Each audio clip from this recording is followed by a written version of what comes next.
Bonjour à toutes et à tous. Dans ce tutoriel qui fait partie d'une série consacrée aux tests avec React, Vitest et React Testing Librairie, nous allons créer un hook, useCounter, et le testerons sans ouvrir notre navigateur web, directement avec les outils disponibles dans React Testing Librairie. Si vous en avez besoin, le lien du repo GitHub du projet est dans la description. Nous allons donc créer notre fichier pour les tests. On va l'appeler useCounter TS test. Hop, ça c'est pour les tests. On va créer, on a un dossier hook, on va créer un fichier pour notre counter. On va commencer à regarder avec du pseudocode les différentes fonctionnalités qu'auront notre hook. Alors, il aura une initial value, on va dire, qui sera donc 0 by default, donc par défaut 0. On aura initial, initial step, donc on aura un step, donc 1 par défaut. On va pouvoir incrémente, on va pouvoir décrémente. Alors au départ, forcément, step 1 by default, donc ça on est d'accord, c'est le même principe, hein. Au départ, c'est par défaut, on fait ça. On va pouvoir reset la valeur initiale, mais peut-être avant de la reset, on va même pouvoir euh, init with initial value. Voilà. Ça c'est bon. On va pouvoir, qu'est-ce qu'on va pouvoir faire d'autre? On va pouvoir change step. Je pense même qu'avant ça, on va pouvoir, ici là, quand on initialise, on va pouvoir init avec un initial step et on va pouvoir initialiser avec les deux. Initial, init, with initial value on step. On va pouvoir faire ça. On va pouvoir reset la valeur initiale pour retourner à la valeur d'origine. Qu'est-ce qu'on va pouvoir... Et surtout, dans notre décrémente, ici, il va vouloir tester que notre décrémente en dessous de 0. On ne veut pas que ça descende en dessous de 0. C'est ce qu'on a prévu. Donc en gros, hop, et change step ici. Et quand on aura fini tout ça, on rajoutera une new feature. Mais on ne veut pas qu'il y ait de régression. Donc vraiment, on va rajouter une feature. Ça nous permettra justement de voir qu'on n'ait pas de problème par la suite. Donc ça, c'est bon pour notre useCounter. On va le créer de base, on va laisser Copilot nous faire quelque chose de bien joli. Alors qu'est-ce qu'il nous propose? On va regarder si ça nous va. Alors on va importer useState. On va créer un type parce que moi je fonctionne un peu d'une manière un peu différente. Donc on va faire un useCounter props. On va lui mettre donc ça et on va lui rajouter. Réfléchissons un petit peu. Non, on va laisser comme ça. On va laisser comme ça. Hop, ça c'est bon. Ici, je veux que ça soit un objet qui va être forcément de type user props. Et si on met rien, je veux que ça soit un objet vide. Ça nous permettra de pouvoir potentiellement initialiser notre en faisant const counter, de faire ça, de pouvoir faire ça. Voilà. On pourra faire, voilà, au lieu d'avoir ça à l'intérieur. Voilà.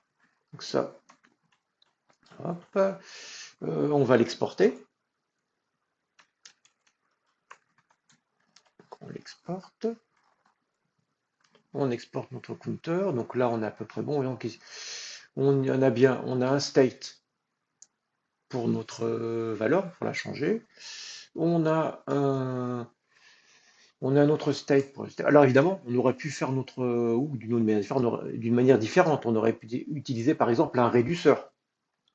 Personnellement, c'est peut-être ce que j'aurais fait. Là, pour que ça soit le plus accessible possible, on va faire vraiment le plus simple avec des states. Donc on a incrémente, on a notre décrémente. Par contre, nous, on a dit qu'on voulait que ça soit que ça puisse pas descendre en dessous de 0. On va directement l'implémenter là. Vous voyez, en fait, avec le mathmax. C'est-à-dire qu'ici, au lieu de faire un set state comme ça, on va faire on va faire un set state, donc il est ici une décrémente, et on va faire un max, et entre parenthèses, on va voir ce qu'on a mis ici, hop, virgule 0. Est-ce que j'ai mis... Ah non, pardon. Max.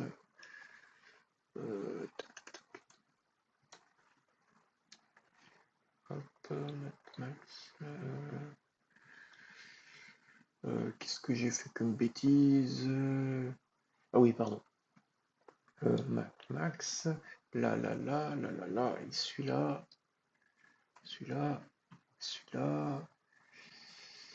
Et voilà.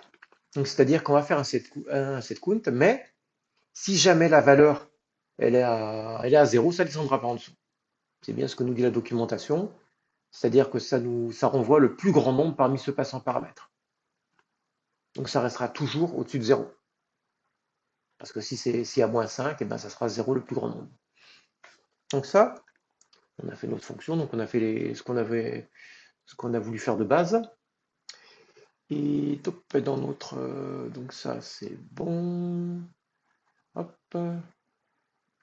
On a fait ça, donc c'est tout ce qu'on va implémenter. D'ailleurs, on n'aurait pas dû le mettre ici, on va le reprendre. On va faire nos tests, les fonctionnalités à tester. Ouais. Alors, on va faire la même chose avec du pseudocode, on va regarder ce qu'on va tester. On va tester initial value 0 by default, donc ça c'est celle de base. On va faire un incrément. On va faire le décrément. On va faire le... D'ailleurs, on va reprendre, je pense qu'on va reprendre un petit peu ce qu'on a ici. Ça va reprendre un peu la même chose.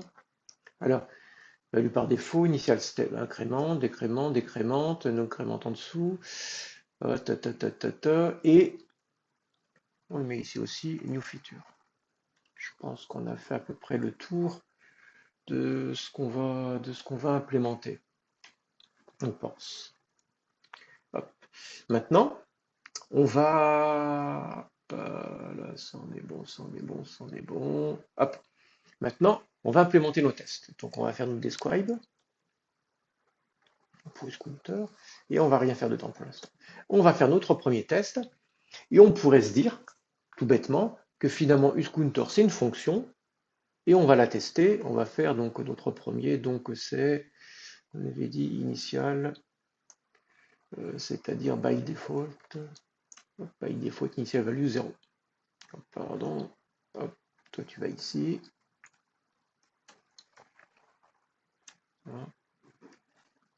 Voilà. Et on va faire truc normal, c'est-à-dire on pourrait se dire, on va faire ça, on va faire count, comme si on utilisait dans un composant React, on va faire notre useCounter. On va l'importer, normal. On va l'importer. On pourrait se dire, bah voilà, on a importé notre counter, et maintenant on va le tester. On va faire un expect count pour qu'il soit égal à 0, vu que la valeur par défaut c'est 0. On va essayer. Je vais le lancer graphiquement, ça permettra d'avoir pas mal de choses intéressantes à voir. Hop. Et là, forcément, bah, ça échoue lamentablement. Parce qu'il nous dit, warning, invalide, enfin l'appel du hook est invalide. Parce que le hook peut seulement être appelé à l'intérieur du corps d'un composant. Et ce qui est vrai, on ne peut appeler un hook qu'à l'intérieur d'un composant React. Pour répondre à ce besoin, on va le faire, on va le mettre ici. D'ailleurs, l'import, on va le mettre avant. On va le mettre avant ça. Pour répondre à ce besoin, eh ben, la librairie React Testing Library nous a mis à disposition plusieurs outils, dont le RenderHook. Donc on va faire import RenderHook. Et on va aussi avoir act. Donc render hook, pardon, from, et là c'est testing librairie React. Hop. Grâce à ça, voilà, hop, ça on va le mettre entre commentaires pour s'en souvenir. Et donc on va lui mettre ne fonctionne pas,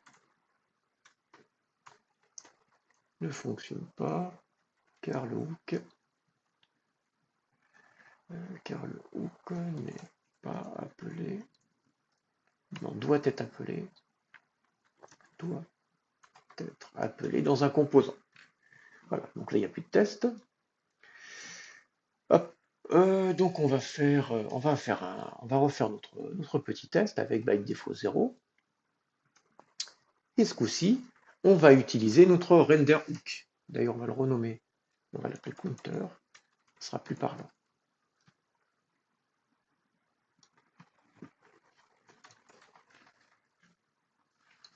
Donc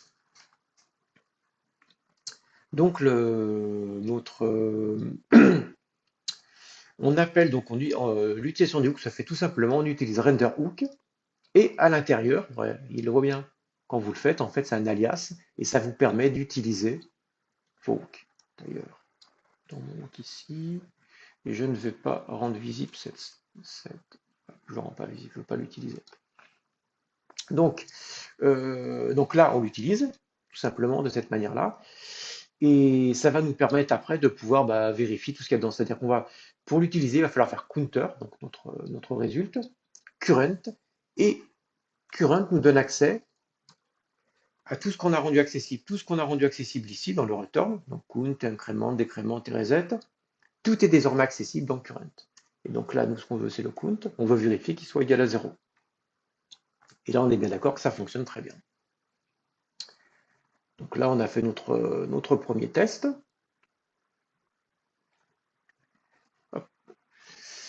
Donc là, on est bon tout ça. Hop. On va continuer au test. Donc le premier, on l'a fait. OK. Maintenant, on va faire le initial. Qu'est-ce que c'est? Ça, on s'en fout. Hop. On va incrémenter. On va voir si l'incrémente il fonctionne. Donc pareil, incrémente. On va laisser copilote pour remplir, ça nous évitera de le faire à la main. Hop, là pareil, on initie. Ah oui, très important. Chaque test est vraiment indépendant. C'est pour ça que systématiquement, on va réinitialiser notre hook. Ça permet que s'il y a un problème sur un test, on sait exactement d'où ça vient. Alors que si on avait fait un seul test ou si on avait déclaré notre hook à l'extérieur, ça aurait été moins pratique. Donc là, on incrémente. On initialise notre hook, pareil avec la valeur par défaut. Act. Donc act, c'est ce qui va nous permettre de faire les actions sur notre hook. Et là, donc, on fait counter, incrémente. Et forcément, la valeur retournée doit être 1. On attend 1. Hop, et ça fonctionne toujours très bien. Donc on a fait l'incrémente. On va tester le décrémente. Donc là, pareil, on va tester. Donc on va faire un peu différemment de ce qu'il nous a mis. Hop, on va le faire un peu différemment. On va d'abord incrémenter. C'est-à-dire, on va remettre ça. On va d'abord incrémenter.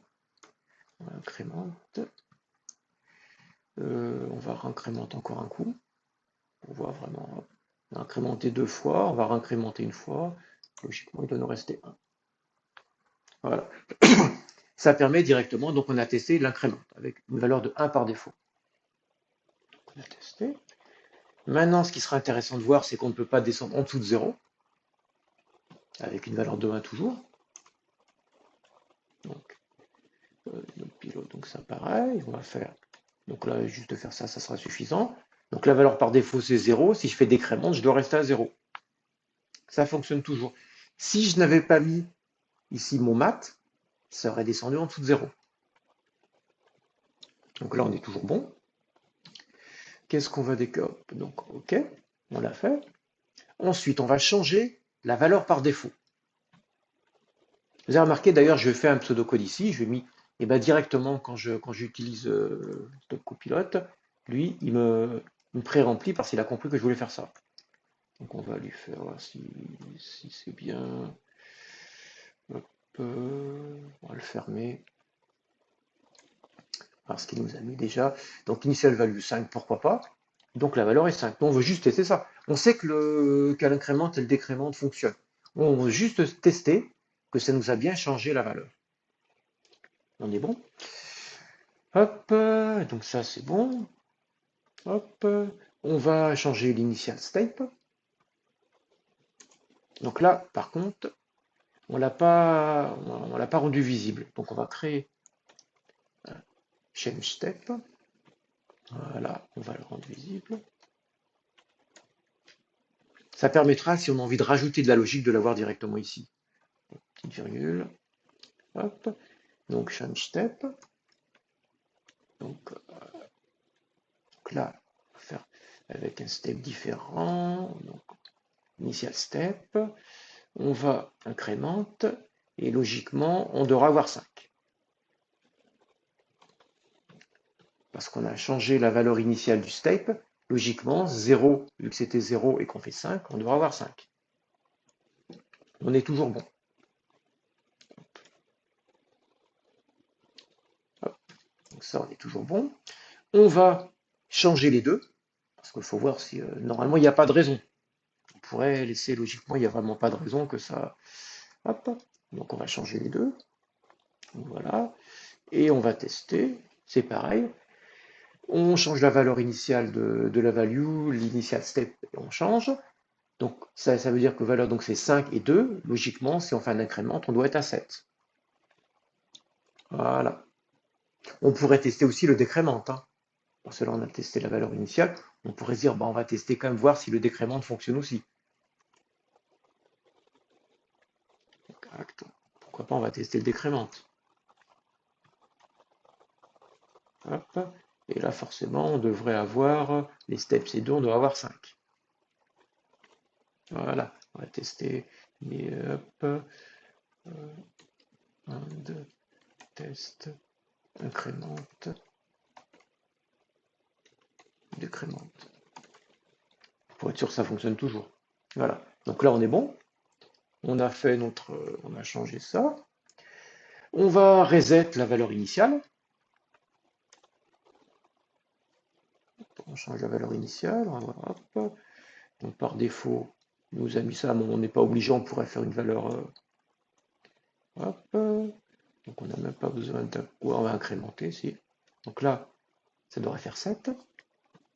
On va reset. Et là, ça devrait faire 5. Notre valeur initiale. On est toujours bon. Vous voyez, c'est vraiment que ça fonctionne bien. Si quelque chose, si on modifie quelque chose dans notre code, potentiellement ça pourrait le changer. D'ailleurs, quand on rajoutera une nouvelle fonctionnalité, on le verra. Donc ça, on est bon. On va changer le step. Change step. Donc là, on va changer le step et on va faire. On va regarder ce qui va nous. C'est pas ce qu'on veut du tout. Hop. Non, on va incrémente. On va incrémente. Et non, pas nous ce qu'on veut. Donc on change step. Donc ça c'est bon. Et ensuite, quand on a changé le step, on veut refaire un acte. On veut incrémente. Hop. Et là, donc on a changé. Au départ, le step était de 2. On l'a passé à 3. On veut qu'en incrémentant, finalement 5 plus 3, ça fasse 8. On est toujours bon. Donc ça veut dire que notre fonctionnalité, elle fonctionne aussi. Donc là, on est bon. Donc on a fait en gros, pardon, ça c'est rien à foutre ici. On a fait nos fonctionnalités qu'on avait envie. Je regarde s'il y a incrémente. Hop, normalement, on doit être bon. On doit être bon. Alors là, il y a notre lead, il y a nos lead dev. Il nous a dit comme nouvelle feature, il faudrait une max value. Une max value, si pas de max value, pas de limite, sinon max value. Voilà. Ça, c'est la nouvelle feature que le dev nous a fait. On va le faire un petit peu sous forme de TDD. On va directement faire le test. Et comme ça, on modifiera ce qu'il faut derrière. Donc, it, on va dire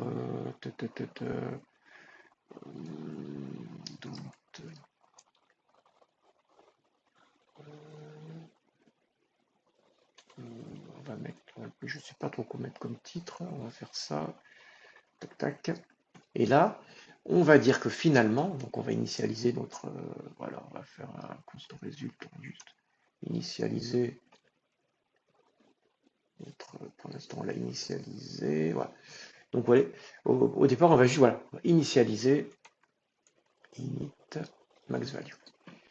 Donc, au départ, oui, il n'y a pas de max value, donc déjà il nous insulte parce qu'il y a un problème. Et nous, ce qu'on va faire dans la foulée, on va juste faire ça pour l'instant. Donc on voit bien qu'il y a une erreur, donc juste pour corriger ça, on va faire ça, et si on va faire un incrément, d'ailleurs pour que ça aille plus vite, on va mettre une valeur initiale de 3, non, de 4 même, on va mettre un step de 7, et on va mettre une max value de 10. Donc logiquement, ouais, non, on va pouvoir le faire 2 fois, on va faire 3 fois. Voilà, comme ça, 4, non, 7. Voilà. On va commencer à 7, step de 3. Donc logiquement, on devrait pouvoir, incrémenter une fois.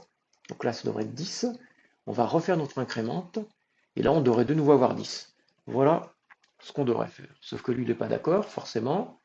Il devrait nous trouver 13. Ce qui est la logique. Hein. Donc vous remarquez que le fait que j'ai rajouté ça, que j'ai rajouté max value 10, ça n'a pas fait échouer les tests. Hein. C'est du TypeScript, c'est juste on a rajouté finalement il nous dit juste que ça n'existe pas, que max value n'existe pas, mais les tests fonctionnent quand même. On va modifier notre use counter dans notre incrément. Il faudrait faire en sorte d'empêcher que ça dépasse. Donc déjà, on va rajouter max value. On va rajouter max value. Max value qui va être un number, ouais, qui va être un number optionnel, et on va le mettre ici. Pour l'instant, il n'y aura pas de valeur, parce qu'on n'a pas envie qu'il y ait de valeur. Voilà. Et finalement, dans notre incrément, c'est là que ça va jouer, donc on va le mettre sur plusieurs lignes. On va le faire sur plusieurs lignes. Donc on va enlever ce qu'il nous dit. On va déjà laisser par défaut ce que c'était. Donc au départ, il y avait notre set count. En plus, vous voyez, nous l'a trouvé tout seul. Mais on va pas faire comme ça. On va faire mat in count plus step et on va mettre max value. J'aurais pu faire ça aussi. Hop. Donc là, on va lui dire que si jamais il y a une valeur, on fait ça. Donc s'il y a une max value, si jamais il y a une valeur, on va faire ça. Donc s'il y a une valeur, on va faire ça. Voilà. On va return. Au lieu de faire un if else et derrière, on va faire notre set state de counter machin. Voilà. D'ailleurs, on va regarder. Donc c'est min. Il y aura peut-être moyen de le faire de manière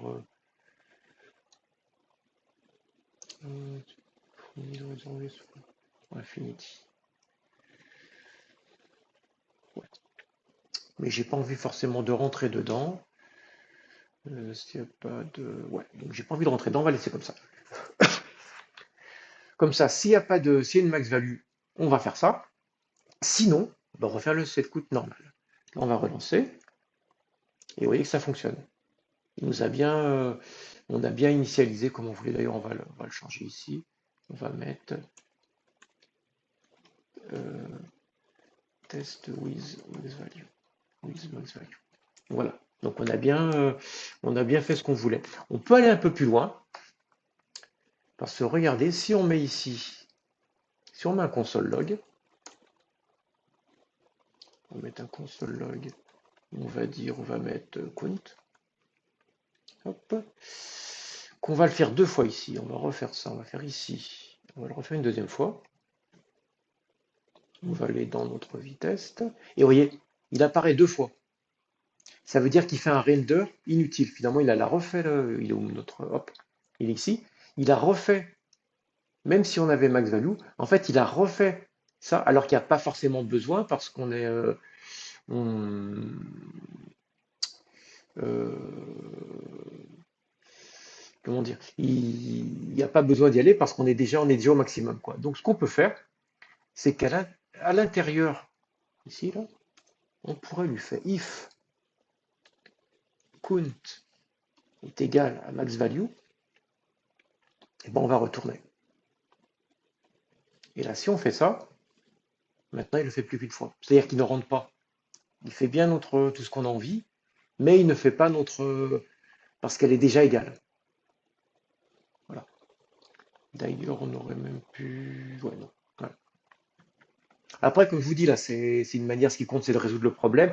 Il y a certainement d'autres manières de faire de réaliser ce counter. Le principe, c'est vraiment, on a, on a une feature à réaliser, on la réalise, on la teste, et si on a une nouvelle fonctionnalité, ça ne fait pas de régression. C'est-à-dire que là, tous nos tests continuent à fonctionner. Et si je vois, par exemple, si en implémentant une nouvelle fonctionnalité, je crée un bug, et ben ça va se voir directement. Si je veux changer quelque chose, par exemple dans décrément, et puis je sais pas, j'ai touché et je lui ai mis ça, tous mes tests cassent. Enfin, il y a des tests qui vont casser parce que justement j'ai touché à des. Et donc c'est vraiment très très important, voilà, de réaliser ces tests. Donc là, on a vu, on a une première. On a découvert, on a commencé la découverte des hooks. Donc une première, voilà. Dans une prochaine vidéo, ce qu'on fera, c'est qu'on partira on va faire une to-do list, donc avec tout le système de CRUD, et on utilisera un hook et on les testera. Donc ça permettra de faire plus de choses. Dernière chose aussi, c'est que vous avez pu constater qu'on n'a pas une seule fois ouvert le navigateur. On a testé notre hook et ça va permettre de vraiment séparer les responsabilités. Une vue, c'est-à-dire une vue React, logiquement, ça devrait être bête, ça ne devrait faire que de l'affichage. Tout ce qui est logique devrait se faire à l'extérieur. Là, on a fait un hook, on aurait pu faire, ça aurait pu être des fonctions, tout ce que vous voulez. Il faut au maximum séparer la vue de sa logique. Et là, on a testé que la logique. Et ça veut dire qu'on pourrait l'utiliser dans plusieurs vues sans aucun problème. Voilà. Je vous remercie d'avoir regardé cette vidéo.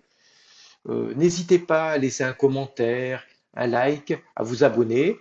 Si vous avez des questions, si vous avez envie au niveau des tests qu'on parle de certaines choses, n'hésitez pas. Et je vous dis à une prochaine fois pour continuer notre découverte des tests avec React.